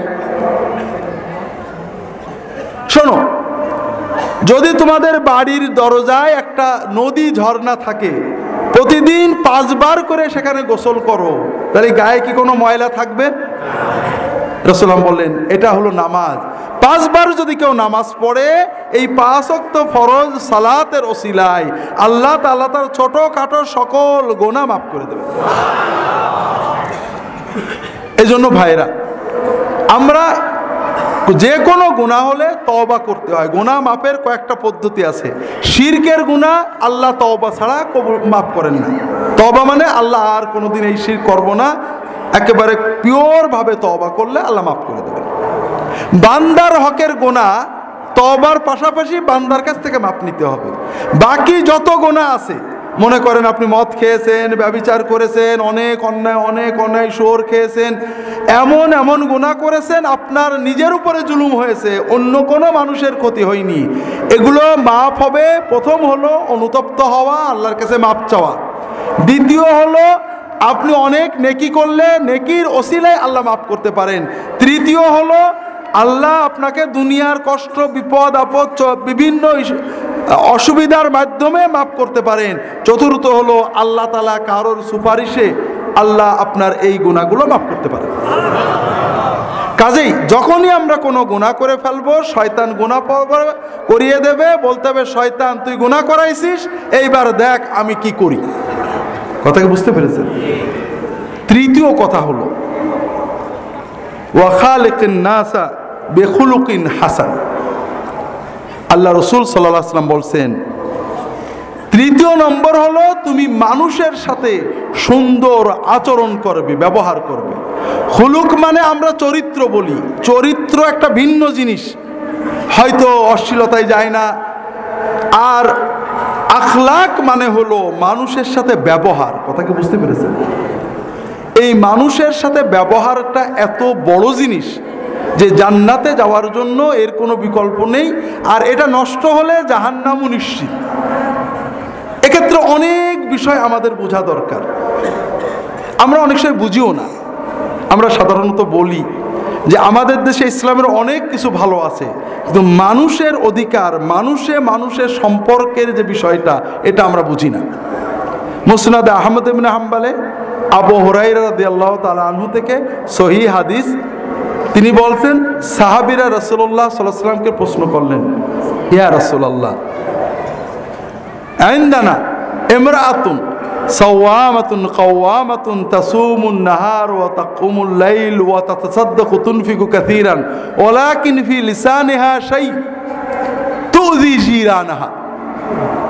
রাসূলুল্লাহ সাল্লাল্লাহু আলাইহি ওয়াসাল্লামের কাছে সাহাবীরা প্রশ্ন করছেন, ইয়া রাসূলুল্লাহ, আমাদের এখানে একটা মেয়ে আছে, মহিলা, নারী, সে সারা রাত তাহাজ্জুদ পড়ে, সারাদিন নফল রোজা রাখে, টাকা পয়সা দান খয়রাত অনেক পরোপকার ভালো কাজ করে, কিন্তু তার জবানটা খুব তিতে, কথা বললে মানুষের একেবারে কলিজা ছিঁড়ে দেয়। তার আশেপাশে যারা থাকে, পাড়া প্রতিবেশী, আপনজন, আত্মীয় স্বজন, সে খুব জিভে দ্বারা কষ্ট দেয়। কথা বলেন না? আল্লাহ রাসূল সাল্লাল্লাহু আলাইহি ওয়াসাল্লাম, লা খায়রা ফিহা ওয়া হিয়া ফিন্নার, এর কোনো খায়ের নেই, ও জাহান্নামে যাবে।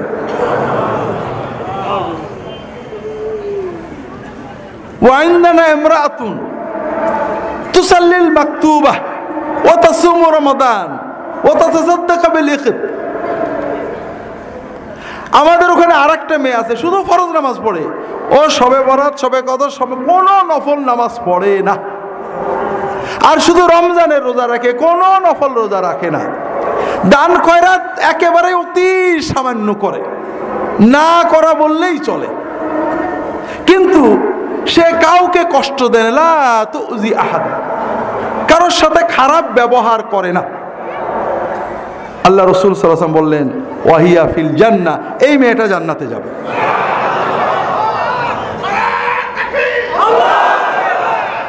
হাজরিন, তাহলে খুব ভালো করে বুঝেন, আমরা মহিলার কথা বললাম, পুরুষ মনে করেন আমরা নামাজ পড়ে, রোজা রাখে, দাড়ি রেখেছে, কপালে দাগ হয়ে গেছে, দিনদার মানুষ, বিভিন্ন দিনই কাজ করেন, কিন্তু কাজের মানুষের সাথে বাপ মা তুলে গালি দেন, পাড়াপতির সাথে খারাপ আচরণ করেন, ভাই বোন মা বাবার সাথে খারাপ কথা বলেন, গালি দিয়ে কথা বলেন, এরকম আছে না নেই? হাজরিন, অল্প সময় আল্লাহ রাসূল সাল্লাল্লাহু আলাইহি ওয়াসাল্লাম ক্রাইটেরিয়া ঠিক করে দিয়েছেন, ভালো আচরণ কাকে বলে, খারাপ আচরণ কাকে বলে, আর ভালো আচরণে কি হয়। আল্লাহ রাসূল সাল্লাল্লাহু আলাইহি ওয়াসাল্লাম বলছেন, ভালো আচরণ মা ইউদাউ ফি মিজানিল আবদি ইয়াউমাল কিয়ামাতি আসকালু মিন হুসনি খুলুকি ওয়া ইন্না সাহিবা হুসনিল খুলুকি লা ইদরুকি বিহুসনি খুলুকিহি দারাজাতাস সাইমি ওয়াল কায়েম। কিয়ামতের দিন আপনার আমলনামায় ভালো আচরণ, এর চেয়ে ভারী আমল আর কিছুই হবে না। আপনি শুধু মানুষের ভালো আচরণ, কাউকে কষ্ট দেন না, সবর করেন, মানুষের গাল দেন, ডাক দেয়, ধৈর্যের সাথে কথা বলেন, আপনি কাউকে আচরণে কষ্ট দেন না, শুধু এই ধৈর্য এবং আত্মনিয়ন্ত্রণের কারণে আপনি সারা রাত তাহাজ্জুদ পড়ার এবং সারা দিন নফল রোজা রাখার সওয়াব পেয়ে যাবেন। খারাপ আচরণ কি কি রাসূলুল্লাহ সাল্লাল্লাহু আলাইহি ওয়াসাল্লাম একেবারে ফিক্সড করে দিয়েছেন। বেশি কথা বলা, অহংকার করা, মানুষের সাথে রূঢ় আচরণ করা, কথা দিয়ে কষ্ট দেওয়া, গালি দিয়ে কথা বলা,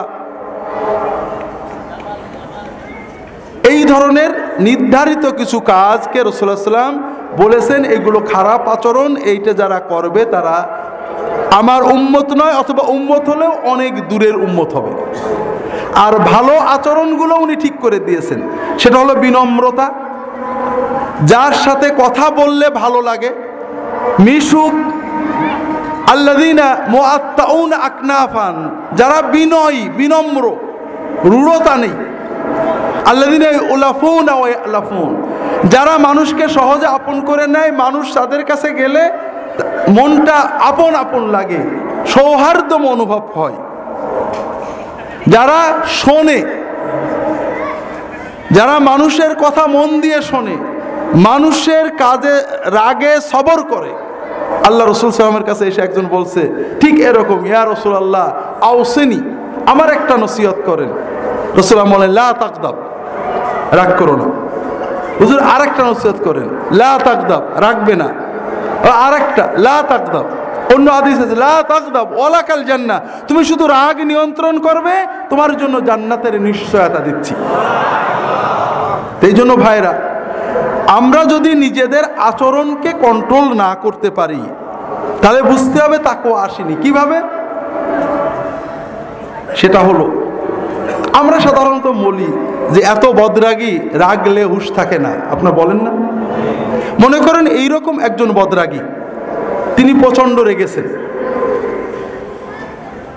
একজন লোক তাকে বাপমা তুলে গালি দিয়েছে, অথবা কোনো ক্ষতি করেছে, জামা ছিঁড়ে দিয়েছে, পিছন থেকে রিক্সা দিয়ে ধাক্কা মেরেছে, কোনো না কোনো এমন কাজ করেছে যে প্রচন্ডভাবে আহত হয়েছে, রাগ মানে চোখ মুখ লাল হয়ে গিয়েছে। হঠাৎ পাশ থেকে একজন তাকে ডাক দিয়েছে, তাকিয়ে দেখে এমপি সাহেব, ওর কি রাগ থাকবে? তাহলে বোঝা গেল এমপি দেখলে, প্রধানমন্ত্রী দেখলে, ডিসি দেখলে ও নিজেকে কন্ট্রোল করতে পারে। যখন আপনি আল্লাহকে দেখে কন্ট্রোল করবেন, তখন বুঝতে হবে যে না, আপনার ঈমান আছে। কথা বুঝতে পেরেছেন ভাইরা? এজন্য মডেল লাগে। আমি লম্বা করতে পারছি না। ভালো কথা অনেকেই বলে, মানুষ, আপনাদের আগেই বলেছি, মানুষ কিন্তু মানুষে জন্মে না, মানুষে জন্মে দো পেয়ে প্রাণী হয়ে জন্মে। প্রাণীর চেয়েও খারাপ, প্রাণী তো মাশাআল্লাহ সবকিছু নিয়ে জন্মেছে, একেবারে খালি এমটি। ওকে মানুষ হতে হয়। মানুষ হতে ওর দুটো জিনিস লাগে। কয়টা জিনিস? একটা হলো ভালো শিক্ষা, আর একটা হলো শিক্ষা বাস্তবায়নের জন্য ভালো মডেল, আদর্শ। আমরা সবাই ভালো কথা জানি, জানি না ভাই? ঘুষ খাওয়া যে খারাপ, এটা বাংলাদেশের মুসলমান অফিসার পুলিশ জানে না, এরকম কেউ আছে? তবুও খায় কেন? ঘুষ না খেয়ে কি বাঁচা যায়? সবাই খাচ্ছে। কিন্তু ওর সামনে যদি মডেল থাকতো, অমুক অমুক অমুক অফিসার এত কষ্টের ভিতরেও ঘুষ না খেয়ে ভালো থেকেছেন, ভালো পুরস্কার পেয়েছেন, তাহলে ও ঘুষ না খেয়ে থাকতে পারতো। কথা বুঝতে পেরেছেন? তাহলে মানুষের জন্য দুটো জিনিস লাগে, একটা হলো ভালো শিক্ষা, আর একটা হলো এই শিক্ষা বাস্তবায়নের ভালো মডেল। ভাইরা, রাসূলুল্লাহ সাল্লাল্লাহু আলাইহি ওয়াসাল্লামের জন্মের মাসে অনেক কথা আপনারা বলেছেন, বলবেন, শুনবেন। তবে একটা কথা আমাদের বুঝতে হবে, মানবতার জন্য ভালো শিক্ষা অনেকেই দিয়েছেন। অনেক ধর্মগ্রন্থে, বিভিন্ন আদর্শ গ্রন্থে, কাব্য গ্রন্থে ভালো কথা পাবেন। কিন্তু ভালো কথাকে নিজের জীবনে শত প্রতিকূলতার ভিতরে দিয়ে বাস্তবায়ন করে দেখিয়েছেন, এরকম আপনি মডেল পাবেন না, একমাত্র মুহাম্মদ রাসূলুল্লাহ সাল্লাল্লাহু আলাইহি ওয়াসাল্লাম ছাড়া। হাজিরিন, আপনাদের আগেই বলছি, আমাদের প্রয়োজনে, বিশ্ববিদ্যালয়ের প্রয়োজনে, অধ্যয়নের প্রয়োজনে বাইবেল পড়তে হয়। বাইবেলে অনেক ভালো কথা আছে, অত্যন্ত ভালো ভালো কথা আছে। যেমন যীশু খ্রিস্ট বলছেন, ডোন্ট রেজিস্ট এভিল, দুষ্ট খারাপ লোককে প্রতিরোধ করো না। যদি কেউ তোমার এক গালে চড় মারে, তাহলে তার আর এক গাল আগিয়ে দাও। কথাটা তো সুন্দর, ঠিক না? সুন্দর, হ্যাঁ? এগুলো আসলে চমকদার এমটি কথা। আমরা যদি এটাকে মূলনীতি বানাই, স্কুল, কলেজে, বিশ্ববিদ্যালয়ে, কোনো দুষ্টকে প্রতিরোধ করবা না, কেউ চড় মারলে আরেক গা লাগিয়ে দিবা, তাহলে দেশ চলবে। কোনো পকেটমার যদি এক পকেটে নেয়, তাহলে আরেকটা পকেট খুলে দিও। কোনো ছেলে ধরা যদি একটা ছেলে চুরি করে, আর একটা ছেলে আগিয়ে দিও, হবে নাকি? তবে সবচেয়ে বড় কথা হলো, এই কথাটা বলা সহজ, কিন্তু এটা বাস্তবে বাস্তবায়ন করা, প্রতিকূলতার ভিতরে, ক্রোধের মাথায় আমি একজন মেরেছে, হঠাৎ চড় মেরেছে, আমি না রেগে আরেকটা গাল এগিয়ে দিছি, একটা মডেলও পাবেন না। কথা বুঝতে পেরেছেন? বাইবেলে আসে, যীশু খ্রিস্ট বলছেন, কেউ যদি নিজের অন্য একজন মানুষকে, নিজের ভাইকে নির্বোধ বলে, গাল দেয়, সে নরকে যাবে। ভালো কথা, খুব সুন্দর কথা। কিন্তু বাইবেলে আছে, যীশু খ্রিস্ট ইহুদিদেরকে যা তা বলে গালাগালি করছেন, নিজের মার সাথে, নাউজুবিল্লাহ, এগুলো সঠিক হওয়ার কথা না। নিজের মাকে এক জায়গায় বলছেন মা পিতা মাতার সমাদর করো, ভালো ব্যবহার করো, আরেক জায়গায় নিজের মা বলছে আমাদের বাড়িতে তো মদ নেই, মদের কি ব্যবস্থা করবে। তিনি বলছেন এই মহিলা আমার সাথে আপনার কি সম্পর্ক? মাকে কি এই কথা বলা যায়? এটা কি আদব হলো না বেয়াদবি হলো? তো এইটুকুর আগে যদি আমি এত নিয়ন্ত্রণ হারিয়ে ফেলি তাহলে তো এটা মডেল হলো না। কথা ভালো হলো, মডেল হলো না। কথা কি বুঝতে পেরেছেন? আমরা জানি না কিভাবে ইনজিল লেখকরা এগুলো লিখেছেন। আমরা বিশ্বাস করি ঈসা আলাইহিস সালাম কখনো এইরকম কাজ করতে পারেন না। তবে সেটা বলছি না, প্রত্যেক নবী পয়গম্বর ভালো কাজ করেছেন, কিন্তু মডেলটা আমাদের সামনে থেকে হারিয়ে গেছে। মুহাম্মদ সাল্লাল্লাহু আলাইহি ওয়াসাল্লামের মডেল আমাদের সামনে রয়েছে। শুধু এর আগের কথাটা আপনাদের বলছি, ভালো আচরণের কথা। বুখারী মুসলিম অন্যান্য কিতাবের সহিহ হাদিস, আল্লাহ রাসূল সাল্লাল্লাহু আলাইহি ওয়াসাল্লাম হেঁটে যাচ্ছেন। আনাস ইবনে মালিক রাদিয়াল্লাহু তাআলা আনহু বলছেন, কুনতু আমশি মা রাসূলুল্লাহ সাল্লাল্লাহু আলাইহি ওয়াসাল্লাম, আমি রাসূলুল্লাহ সাল্লাল্লাহু আলাইহি ওয়াসাল্লামের সাথে হেঁটে হেঁটে যাচ্ছিলাম। ফাজা আরাবিয়ুন ফাআখাযা বিরিদাইহি ওয়া কানা আলাইহি রিদাউন ইয়ামানিয়ুন খাশিন। রাসূলুল্লাহ সাল্লাল্লাহু আলাইহি ওয়াসাল্লাম শীতের সময় একটা ওই কুমা খসখসে একটা চাদর গায়ে দিয়েছিলেন। এক বেদুইন এসে চাদর ধরে টান দিয়েছে, জোরে টান দিয়ে বলে, এ মোহাম্মদ আতেনি, এ মোহাম্মদ আমাকে কিছু টাকা পয়সা দেন। আনাস বলছেন রাআইতু আন্না রাসূলুল্লাহ সাল্লাল্লাহু আলাইহি ওয়াসাল্লাম আসরা আলাইহিল জাযব, রাসূলুল্লাহ সাল্লাল্লাহু আলাইহি ওয়াসাল্লাম এই ঘাড়ের কাছে চাদরের টান লেগে নুনসাল উঠে একেবারে লাল হয়ে গেছে। রাসূলুল্লাহ তাকালেন, ফাদাহিকা, কি করলেন? হেসে উঠলেন। রাসূলুল্লাহ তাকালেন, হেসে উঠলেন এবং বললেন, এই বেচারাকে কি চায় ওকে দাও। ওয়া আমারাল্লাহু বিল আতা। কথা বোঝেননি? আল্লাহু আকবার। পারবেন আপনি? রাসূলুল্লাহ সাল্লাল্লাহু আলাইহি ওয়াসাল্লামের মডেল যখন চেতনা করবেন যে তিনি যদি মানুষ হয়ে এটা পারেন, আমি কেন পারবো না, তখন আপনি পারবেন। কথা বুঝতে পেরেছেন? এই জন্য অনেকে আমাদের বলে, আপনাদের আবারও প্রসঙ্গত কিছুটা অপ্রাসঙ্গিক বলছি, এই যে রবিউল আউয়াল মাসে আমরা অনেক অলৌকিকতা নিয়ে আলোচনা করব, যদি পারি কালকে কিছু আলোচনা করব ইনশাআল্লাহ। অলৌকিকতা, সবচেয়ে বড় অলৌকিকতা হলো এই রাগ নিয়ন্ত্রণ করে নিজেকে মানুষ রাখা। কথা বুঝতে পারেননি? হ্যাঁ, অনেকে আমরা মনে করি যে রাসূলুল্লাহ সাল্লাল্লাহু আলাইহি ওয়াসাল্লাম নূরের তৈরি হলে বোধহয় তার মর্যাদা বেড়ে যায়। আমাকে একজন প্রশ্ন করেছে, আপনাদের তো বলেছি টিভিতে থাকতে, যে রাসূলুল্লাহ সাল্লাল্লাহু আলাইহি ওয়াসাল্লাম নূরের তৈরি হলে আপনাদের সমস্যাটা কি, এত আপত্তি করেন কেন? কথা বোঝেন? আমি বললাম, তাৎক্ষণিক যেটা মনে আসলো, যে ভাই আমিও তো এই চিন্তাটাই করি যে রাসূলুল্লাহ সাল্লাল্লাহু আলাইহি ওয়াসাল্লামকে নূরের তৈরি বললে আল্লাহর সমস্যাটা কি ছিল। আল্লাহ এই কথা না বলে বারবার কোরআনে হাদিসে বারবার কেন বললেন যে হে রাসূল আপনি বলে দেন আমি মানুষ রাসূল, আমি তোমাদের মতো মানুষ। রাসূলুল্লাহ সাল্লাল্লাহু আলাইহি ওয়াসাল্লামের মনুষ্যত্ব, মানবত্ব, মানুষ হওয়ার কথাটা আল্লাহ বারবার বলে আমাদের ইমানের ভিতরে কেন ঢুকালেন? আল্লাহ তো বলেই দিতে পারছেন, আনা খালাকতু মুহাম্মাদান মিন নূর, মুহাম্মদ মাখলুকুম মিন নূর। এই কথাটুক বলাতে আল্লাহর সমস্যাটা কি ছিল?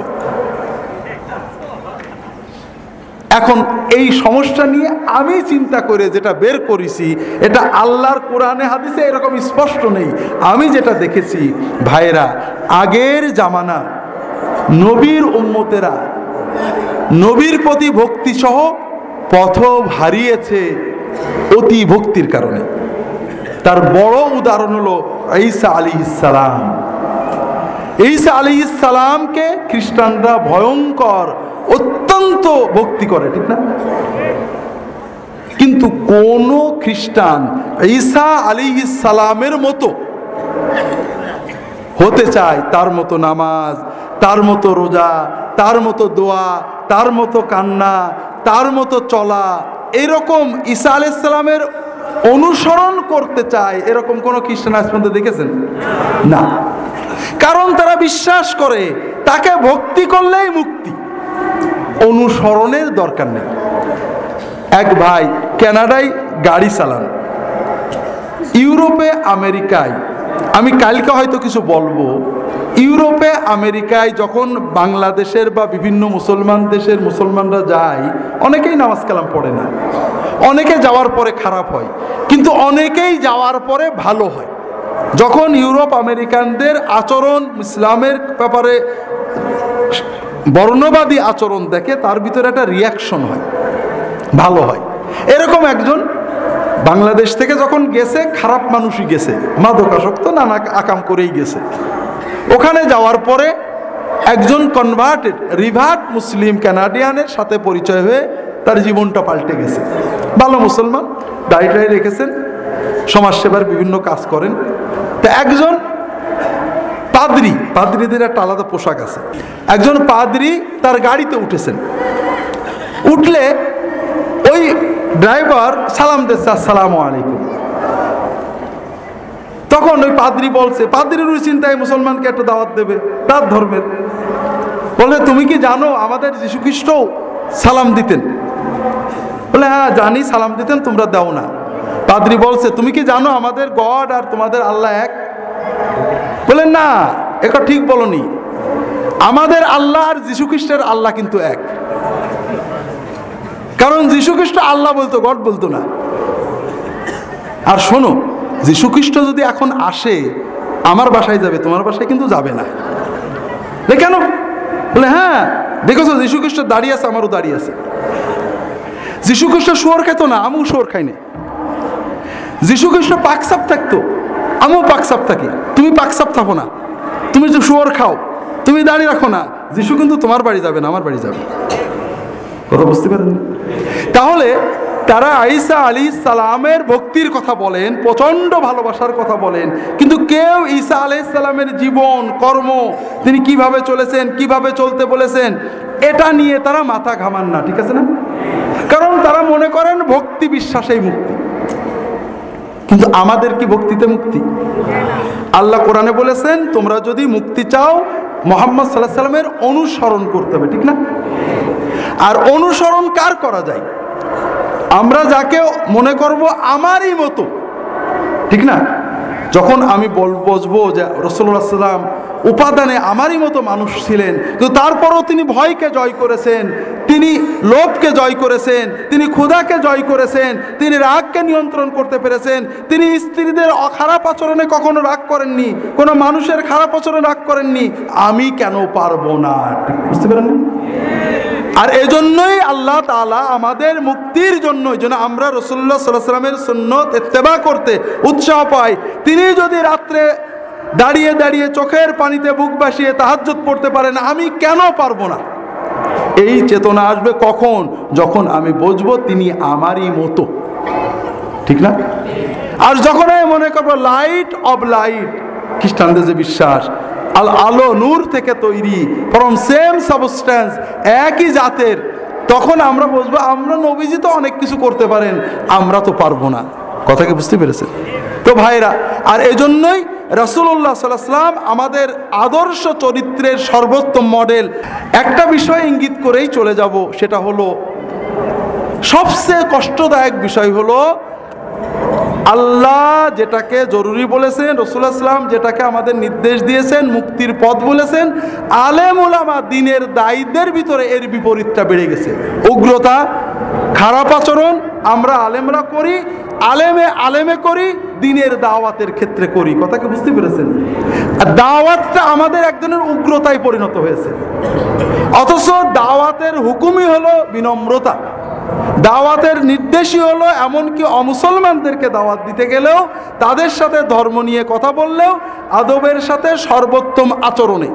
কিন্তু দুর্ভাগ্যবশত আমরা কেন জানি আলেমরা, আমরা যারা দ্বীনের দায়ী, তারাও খারাপ আচরণ করি, দ্বীনের দায়ীরা একজন আরেকজনের বিরুদ্ধে কথা বলার সময়ে খারাপ আচরণ করি, আবার দ্বীন প্রচারের ক্ষেত্রে উগ্রতা, প্রান্তিকতার আশ্রয়ে চলে যায়।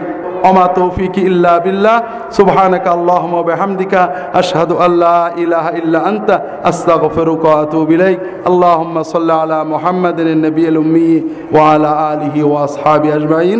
আসসালামু আলাইকুম ওয়া রাহমাতুল্লাহ।